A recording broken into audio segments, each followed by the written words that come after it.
All right, I'm going to try this again and hopefully have all my stuff together. So, 21st Century Father here, streaming during the day on a Saturday, March 14th. And today, this isn't going to be a very long stream. In fact, I think most people would probably do this as a separate pre-recorded video, but I didn't want to do it that way in case people show up in the chat and want to talk about it.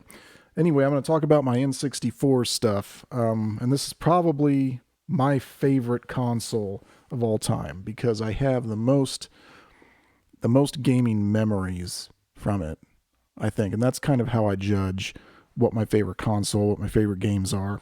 Anyway, I do still have the box.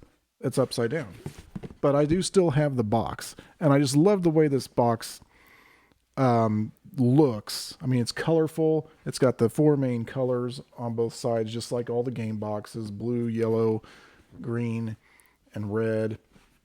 And the back shows you all of the launch games, I think, that were available. I mean, it's just it's a really sexy box, and the console itself is pretty sleek too. But I still got the box and the styrofoam in there. It's not in the best of shape, but I decided to keep it. I kept, I think, all of my game boxes. I think I kept, except for the Super NES. I wasn't thinking ahead on that one.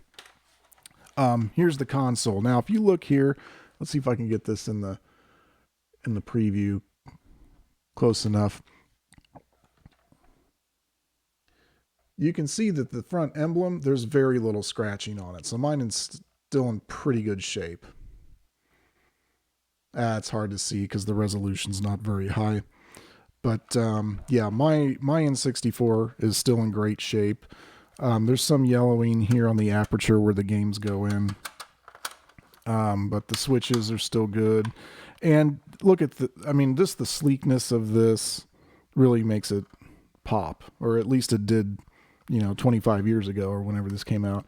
Also, I believe it was the first console, that I know of. I don't know if any of those, other consoles like 3DO, Jaguar or whatever also had 4 ports on the front, but this was the first mainstream console that had 4 controller ports on the front. And what's interesting is I think the Dreamcast also had that. I don't have my Dreamcast anymore, but yeah, Dreamcast had that, but the PlayStation 2 did not. And I never understood that. I know, at least on mine, there's a couple USB ports on the front, but but no 4 ports on the PS2. So let's take a look at the games I have. First, I'll show you the games that I've got that I do not have a box for because I either bought them in a thrift store or off of eBay. Let me see. There's actually a few over here. Yeah, 1080. I've got 1080 snowboarding. I bought this actually not too long ago. I think I probably put it in a video that I did at least a couple years ago. But there it is. It's hard to see. I don't know if resolution's very good or not. If someone does come in and into the chat, I'd like to know, or at least make sure that I'm at 720p streaming.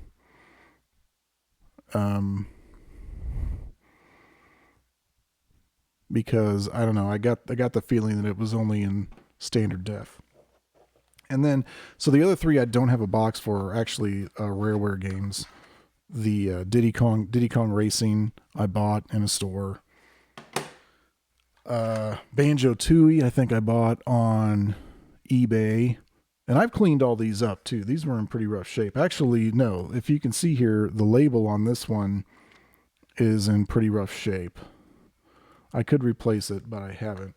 And then I got Conker's Bad Fur Day, which I don't think I played this all the way through at least on the N64. I know I emulated it once upon a time, but on the N64, this is where Rareware was getting to the point where a lot of their games did not have incredible frame rates. Conker's Bad Fur Day was guilty of this. Banjo-Tooie was guilty of this.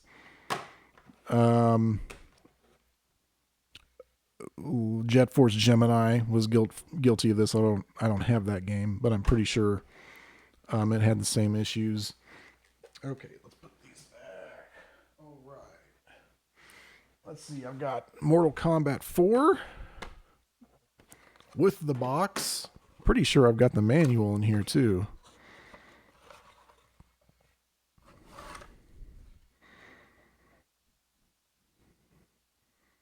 Yep, manual's not in great shape, but there it is nevertheless. I loved these boxes. You know, because this, like, just like the box for the console, you've got, you know, it's colorful. You got, well, most of them are anyway. You got yellow, green, red, and blue. And you know, I used to display these on my shelves, and my friends would make fun of me for displaying video game stuff. But rather than saying that I was just nerdy, I think I'll just say that I was ahead of my time, because now when you watch YouTubers who are gamers, they've got all this stuff in their background. All their stuff is displayed. Let's see, set this aside. We can do these two at the same time. Find it here. So yeah, I've got both. Well, Turok. Nah, there were more than two, but I got Turok 1 and Turok 2. Turok, the first one I bought it once it was a million seller, so I don't have the original box art for it, but let's take a look. I haven't opened these in such a long time. Turok 2 I got also with the RAM pack, so there's a RAM pack in my N64. Of course there is, because I have Donkey Kong 64, but ooh, this manual's in good shape. I don't think I ever cracked it open.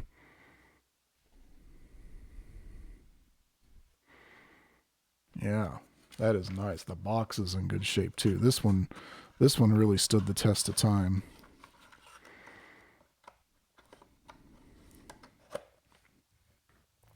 Turok 2 box, not so much. This one got just a little bit creased up somehow.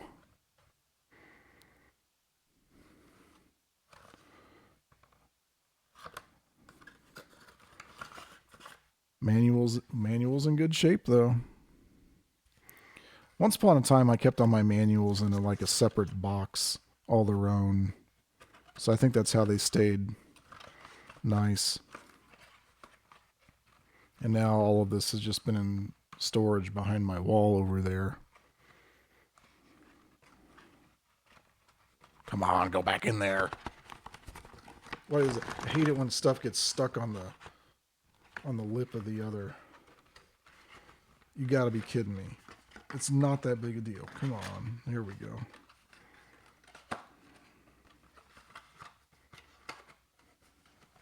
There we go.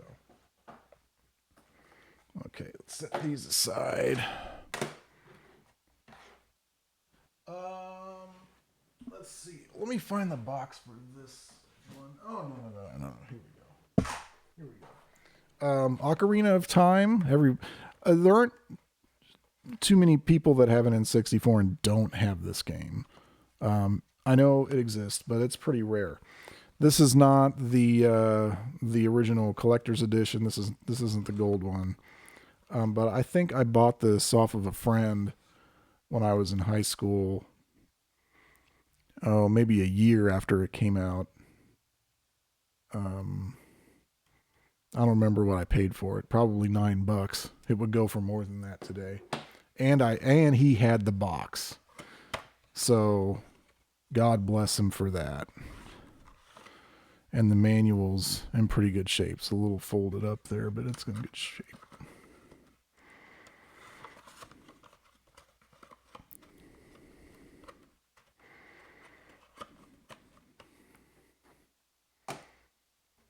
remember playing this in the fall of '99, I believe it was.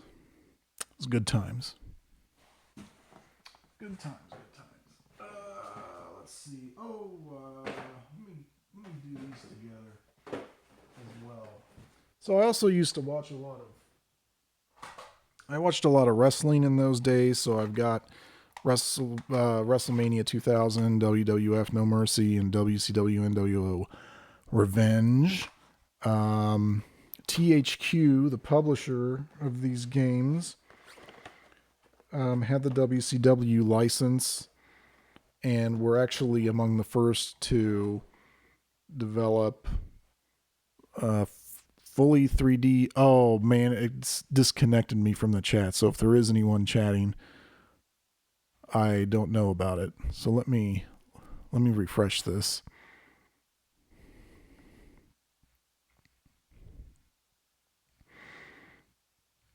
See if it can hook me back up here.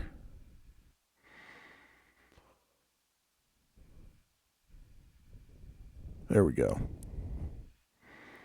I don't want to run into the same problem I had the other day. There was like somebody chatted and I didn't see it.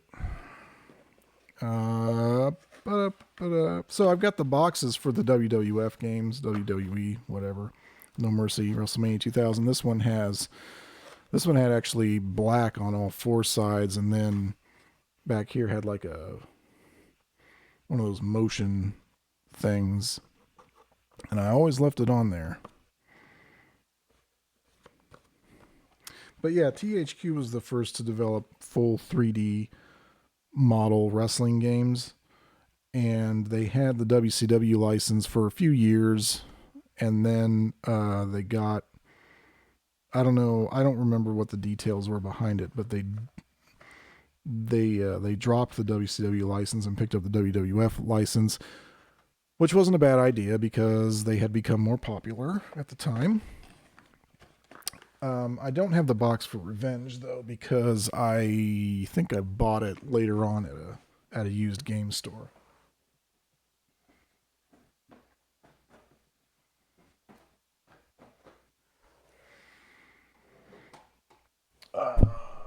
Sorry, I bumped the mic there again.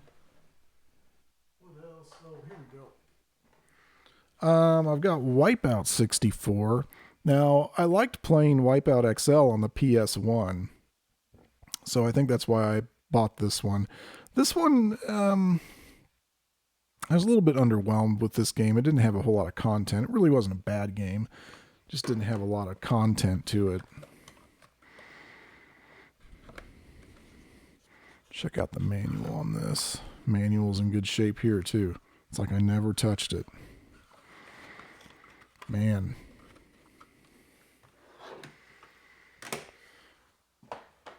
All right. Let me grab. Oh, yeah, well, here. Again, and if you had an N64, you probably had this game, Super Mario 64. Again, it's rare, but I know there are people who had an N64 that didn't have this game, but usually they were people who played multiplayer all the time. So this box, since this is like the first game I got with the system, this box is not in the same shape as the others. The manual probably isn't either. Nope, this manual shows a bit of wear to it.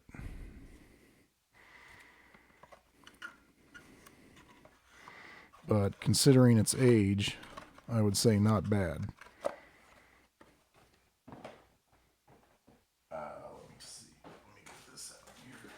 So yeah, those people who were playing mainly multiplayer games probably had this GoldenEye, because everybody loved to play 2-player, 4-player, 3-player multiplayer on GoldenEye.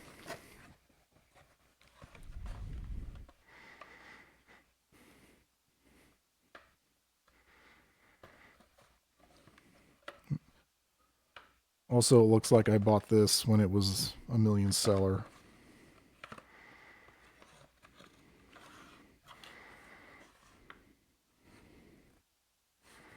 Instruction booklet's in good shape. It's another Rareware game. I tell you, this was the heyday of this company. And they got bought out and mothballed, more or less. Okay, where do we go? Excuse me. Star Wars Shadows of the Empire. I think this one was also a million seller, but I got it before it hit that mark. Or at least before they were selling the boxes that said so. And yeah, this was a fun game as well. I think not too long ago they it says I'm disconnected from the chat again. Come on. Why is it doing this to me? Why is it doing this to me? I'm going to refresh the page again.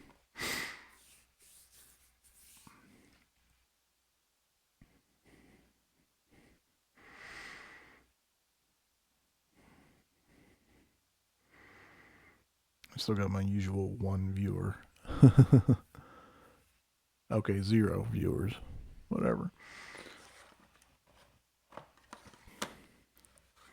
This box is actually in the most rough shape. It's actually got a tear up here in the corner.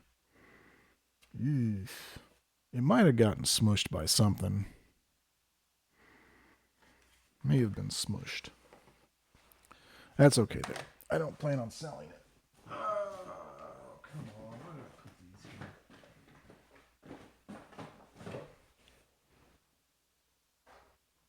here? And here we go. I liked playing Duke Nukem 3D and Duke Nukem 64, although I don't own Duke Nukem 64, but I did get Duke Nukem 0 Hour.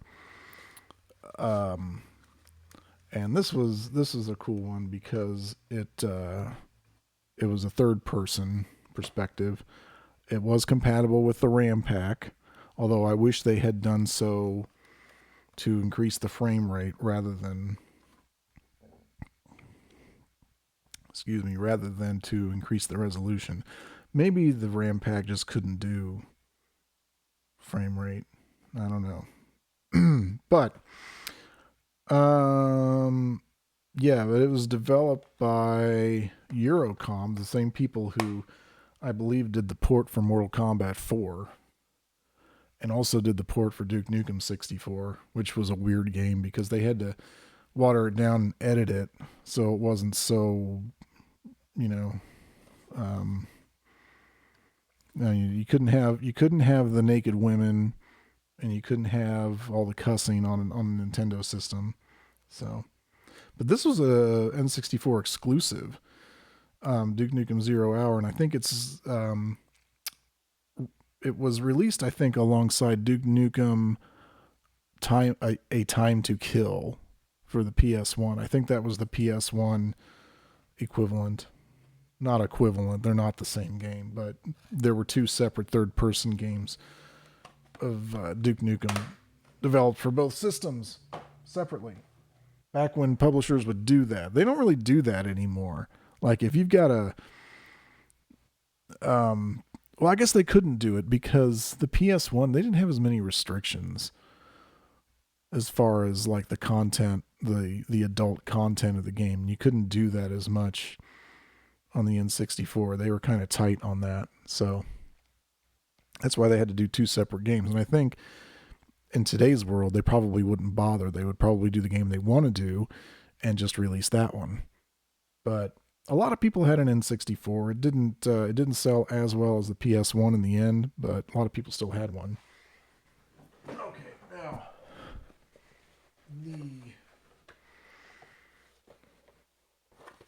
the good stuff. Of course, everybody knows I've got Banjo-Kazooie. My favorite 3D platformer. It's just it's a clinic. It's a clinic in game design. 3D platformer game design. They tried to recapture it with Yooka-Laylee and they couldn't do it. They just weren't creative enough. Instruction booklet looks good. The box has some wear. you know, because I must have opened this a number of times.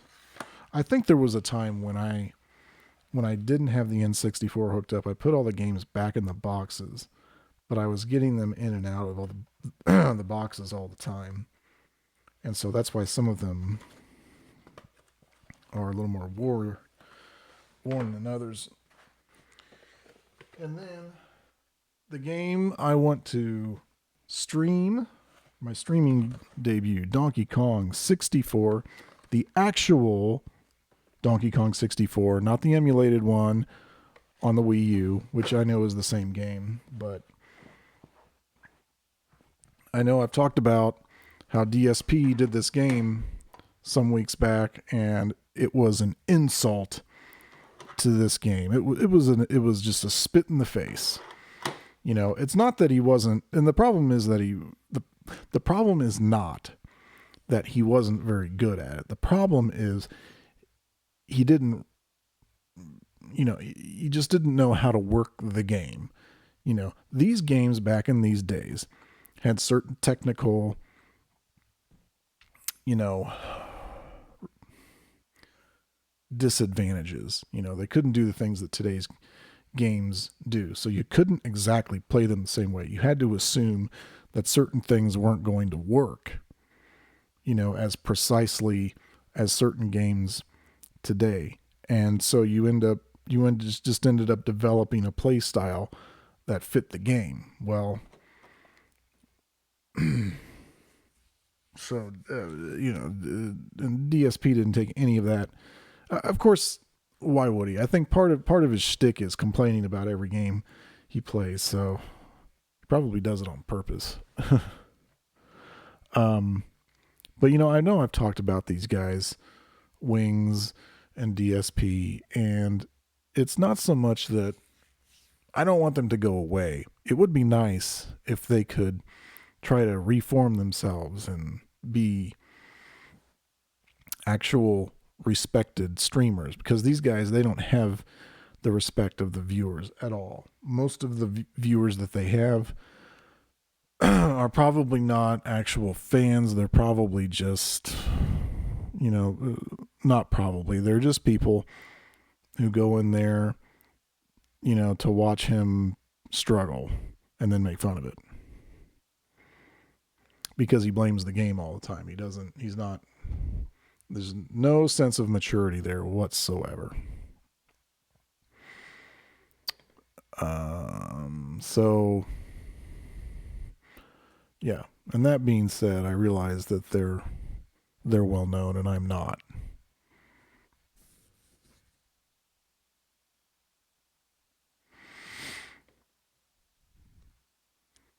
It's a funny thing on Twitter. I I just discovered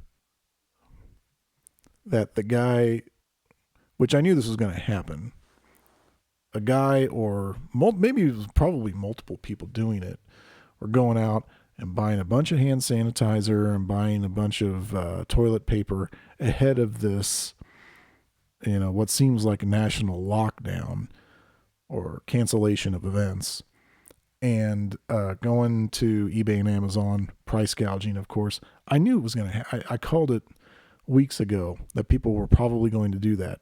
But I have to applaud eBay and Amazon for shutting that down, because apparently they're not going to let them do that.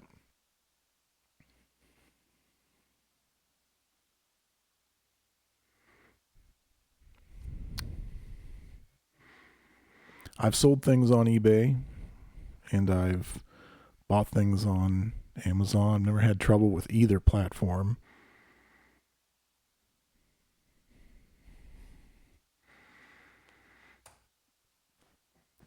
Oh, let's see. I should have brought up a seltzer.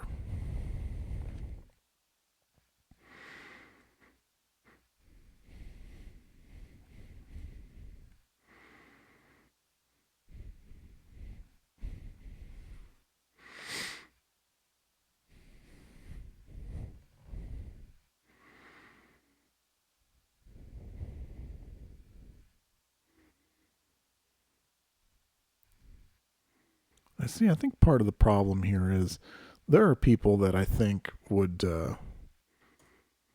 join me here. They just don't know that I'm.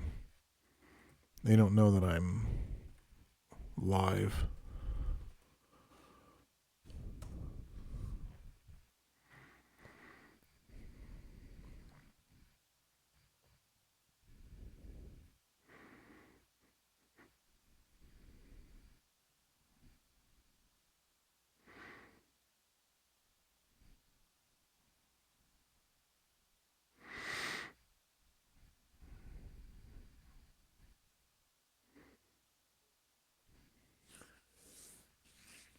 I hear somebody on my Facebook saying that if you had a sickness in November or December, and it lasted a couple weeks, you probably had the coronavirus. Well, I don't know about that because do we know that it had even gotten out of China at the time?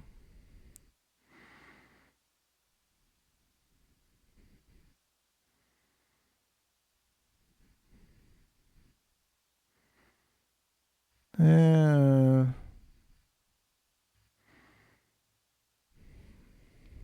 yes, I don't know.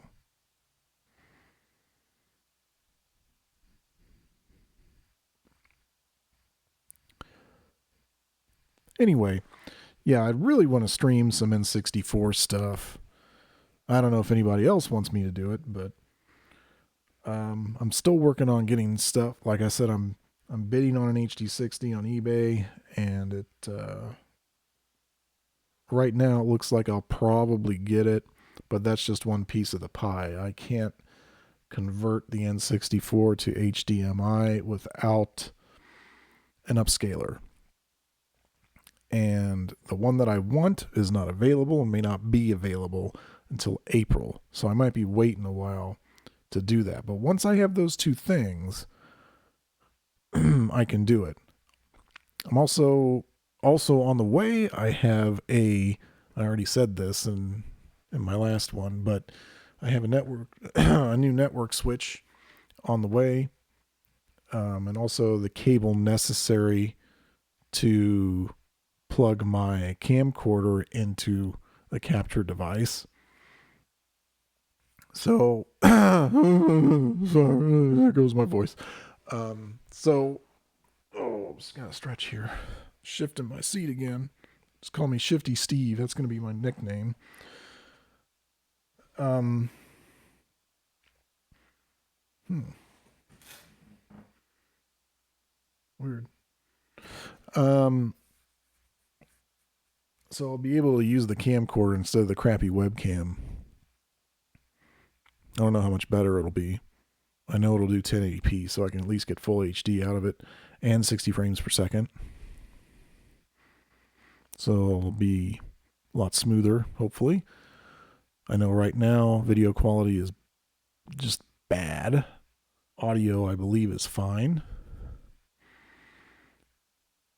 So,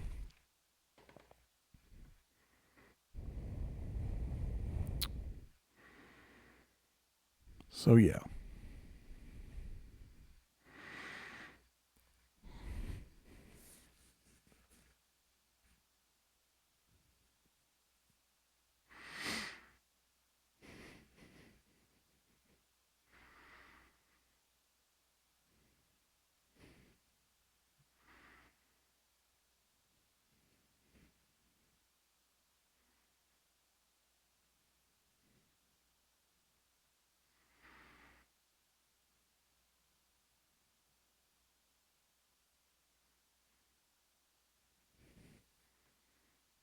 I'm, for wondering, I'm looking around.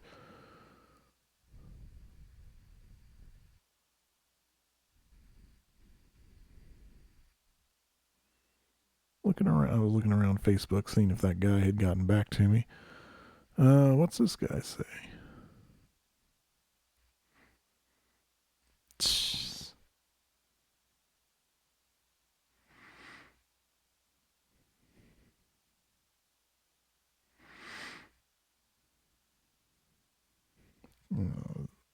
stupid. These people grasping at straws on Twitter. Twitter is such. There's really not much good that comes out of it. I'm sorry. I mean, it's good for promoting things, but that's about it. Like, I could promote my channel on Twitter probably more than I do, and it might be good, but everyone is using it to spread bull crap, essentially. But anyway, I think oh, wait a minute. Okay, how long have I, oh my goodness, 30 minutes. All right. Well, I think that's the stream. So, see you next time.